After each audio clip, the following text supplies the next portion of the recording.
Hello, you are listening to the OmniTalk Fast 5, brought to you in partnership with the A&M Consumer and Retail Group, Firework, SPS Commerce, and Sezzle. All right, headline number 4, Ann. According to The Verge, that's my favorite thing to always say, Ann, according to The Verge. Not the band, not the 90s band. Yeah, well, that's the verb, right? Or is there a verge yeah, too? It is the verb. It is the verb. Man. I always think about those. I do too. I was just going to make a verb joke, but yeah. Wow. All right. I just trumped you on music. That never happens. You did.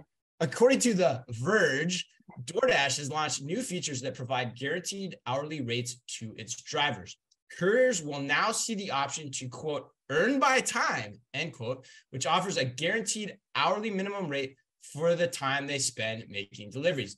The time clock reportedly starts as soon as a courier accepts an order and ends when it's dropped off, all of which constitutes a big shift for DoorDash, which previously had couriers earning a base pay based on various factors about an order like time, distance, and desirability. And this was one of your headline picks this week. Why? Why in the world did you want to talk about this? Because I think that this is going to cause a lot of impact for retailers that I don't think many of them are thinking about right now, especially when it comes to the labor shortage and what's happening right now, just to try to get people working in stores when you're competing against an already very competitive gig economy. Now, one thing that I read in researching this, so according to Engadget, apparently by July 12th of this year, in New York City, delivery apps will need to start paying their couriers in the city a minimum of $17.96 per hour plus tips. So that may be a part of what's driving this DoorDash to make this move across their platform.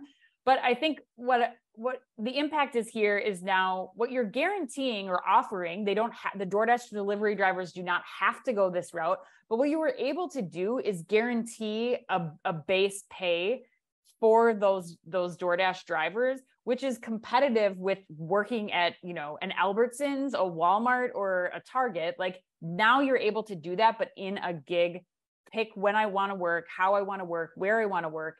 That gig economy. And I think that you're going to start to pull that talent away from the typical retail jobs that are already having a hard time getting filled. And I think that secondly, it requires retailers to start thinking about investing in this technology, whether they're going to go the way of like flex work platforms, like we heard from Lidl this week, whether they're going to go the route that Schnucks took, where they're starting to build their own tech in-house to try to allow this kind of like flex work that we're seeing, or if they're going to go after one of the multitude of tech providers that are out there that are enabling flex work for retailers. So I think it's going to be an area where retailers are going to have to start to invest in, like what we were talking about early on in the show, where it's about, how are you reducing shrink? In this case, it's how are you thinking about the future workforce that's going to operate your stores?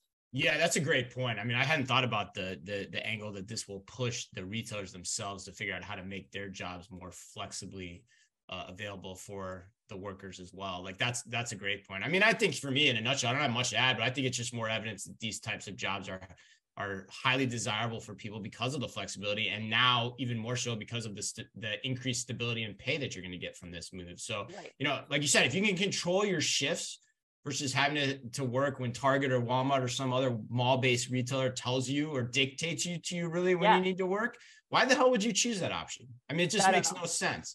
Yeah. So, it's going to be more pressures it's also going to mean more pressure on wages, I think, until legislation steps in as a counterbalance, to what's going on here, which, people have talked about a lot, but I don't see that really happening either, Ann, because it's not going to be popular with the voters. The voters aren't going to want legislation. They're going to want the gig economy to continue to be fueled because it gives them the flexibility in their life that they want. So I don't see that. So I see that happening. So your point is dead right, which, like I said, I hadn't thought about until you just brought it up. Like, the retailers are just going to have to respond. They're going to have to figure out how to make their jobs more flexible. But then that comes into conflict with much more established rules and regulations about how people need to deploy their workforce in those type of environments. So legislation is going to have to come in here somewhere. It's just a question of where and how, I would guess. And are they 1099 employees? Are they W-2 and you're guaranteeing wages? Right. Like there's so much that comes into this that, I don't think retailers are even They haven't even gotten there, Chris. They're Yeah, still I mean, trying to figure out what they're going to do about Prime Day coming up, but they're not. Yeah, I mean, this is like yard 50 of the marathon, you know, of Right. the 26 miles. Like, this is crazy. But all right, let's close out the show with the last one.